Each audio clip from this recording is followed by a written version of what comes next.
Les amis, bonjour, bienvenue dans cette vidéo. C'est un immense plaisir pour moi de vous avoir. J'espère que vous allez bien, j'espère que vous allez super bien. Aujourd'hui, je vous parlerai de quelque chose d'extrêmement important. Et l'inspiration de cette vidéo, tant pour moi, est venue d'une conversation entre l'un de nos clients et son banquier. Il se trouve qu'on a un client qui est revenu nous voir et dans les échanges, il est rentré en discussion avec le banquier. Et au sortir de là, il y a eu une confusion grossière et à la fois dangereuse. C'est pourquoi j'ai pris sur moi de vous en parler. J'ai décidé de vous mettre au courant, de vous expliquer la grosse différence qui existe, ou bien la différence fondamentale qui existe entre la lettre de crédit, ou autrement LC, vous aurez l'occasion de voir LC, et le crédit documentaire. Quelque part dans la vidéo, vous entendez parfois, aujourd'hui, je vous ferai la nuance entre lettre de crédit LC, où je parlerai de crédit documentaire ou crédoc.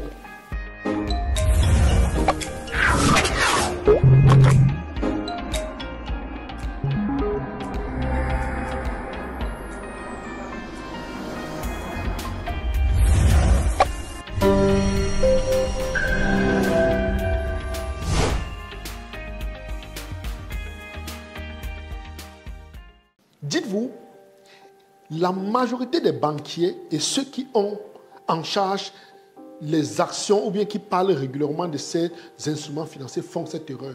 Ils font généralement l'erreur entre la lettre de crédit et le crédoc. Ça fait que ça amène tout le monde à la confusion.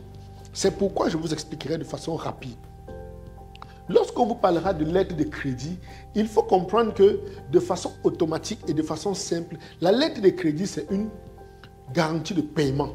C'est une preuve, c'est une lettre de paiement. Ça sous-entend que on a un acheteur quelque part qui a besoin d'acheter une certaine marchandise à un client inconnu qui est parfois basé à l'extérieur ou bien sur un autre continent. Maintenant, le vendeur veut se rassurer que sa marchandise pourra recevoir son argent et l'acheteur, lui également, veut se rassurer qu'il va recevoir sa marchandise. C'est la raison pour laquelle le vendeur peut proposer à l'acheteur d'ouvrir une lettre de crédit ou bien une lettre LC. Et dans cette dynamique, qu'est-ce que le vendeur fera? Après avoir discuté avec l'acheteur, ils vont mettre sur pied un contrat dans lequel il faut sortir la clause de lettre de crédit en tant que mode de paiement. Maintenant, qu'est-ce que l'acheteur doit faire? La première chose à faire pour l'acheteur, c'est d'aller directement vers son banquier. Nous avons là le vendeur et nous avons l'acheteur.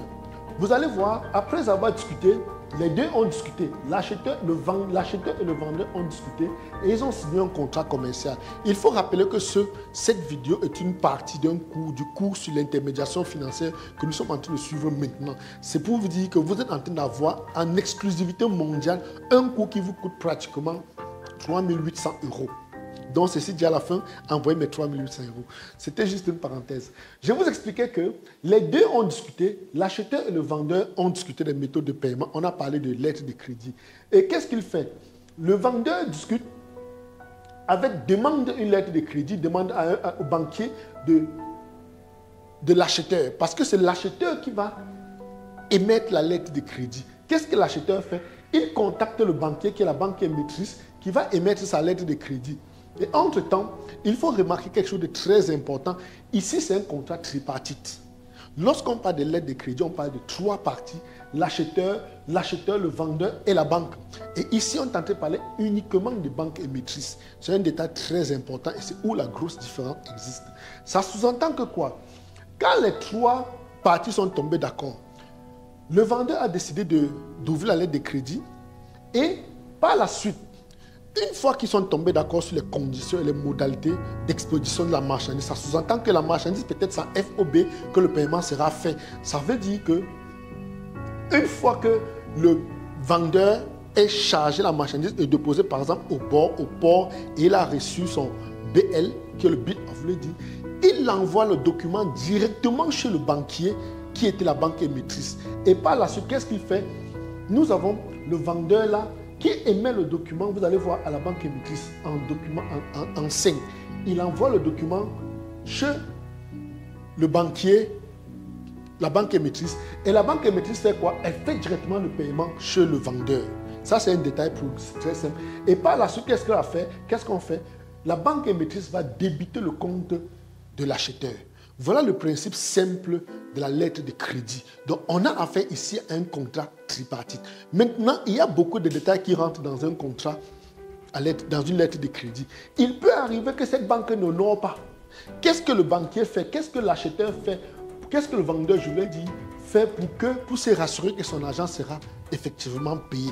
C'est des petits détails qu'il faut connaître. Et c'est parfois ici que ça bloque parce que, curieusement, la majorité des personnes qui sont venues vers nous ont toujours ce petit problème. Ils se demandent, oui, puisque je ne suis pas une institution bancaire, le vendeur le dit, comment je fais si jamais celui-ci n'est pas crédible? Si lui, il n'a pas assez de fonds pour pouvoir payer. C'est l'une des raisons pour lesquelles vous devez absolument revoir la lettre de crédit. Vous devez revoir l'esprit de la lettre de crédit en ajoutant une autre personne, en ajoutant un autre acteur. Et quand vous avez compris ce fonctionnement, vous avez compris ce mécanisme, vous verrez qu'il est tellement facile de pouvoir slalomer entre les deux. Maintenant, on va passer au deuxième cas pour que vous puissiez comprendre la grosse différence entre la lettre de crédit et le crédit documentaire. On parlera ici, là, le crédor. C'est pourquoi je vous ai demandé d'éviter la confusion entre la lettre de crédit et le crédor. Il ne faut pas oublier que la première partie, la lettre de crédit ne fait partie, elle fait intervenir uniquement trois parties. L'acheteur, le vendeur et la banque émettrice. Dans le cas de la lettre de crédit documentaire, il faut noter que c'est le même principe. Et l'un des détails qu'il faut savoir en plus, c'est que la lettre de crédit est soutenue ou bien est encadrée par le RUU 60 de l'intermédiaire, de 600, je voulais dire, le RUU 600 de la Chambre internationale du commerce. C'est une loi qui existe sur le plan international et cette loi est partagée par la plupart des États et des banques. Ça fait que lorsque vous êtes appelé à faire des affaires sur le plan international, vous êtes conditionné à respecter cette règle. Il faut savoir en plus que chaque État peut avoir des règles concernant la lettre de crédit ou bien le mode de paiement. Mais dans le cas précis, étant donné que la lettre de crédit et le crédit documentaire sont des instruments financiers qui sont adossés au niveau de la Chambre internationale du commerce, c'est plutôt cette loi qui fait foi. Ceci dit, il faut comprendre et retenir que lorsqu'on parle de crédor ou bien de crédit documentaire, c'est le même principe que la lettre de crédit et un seul petit détail fait la différence. Et ce détail se résume au niveau de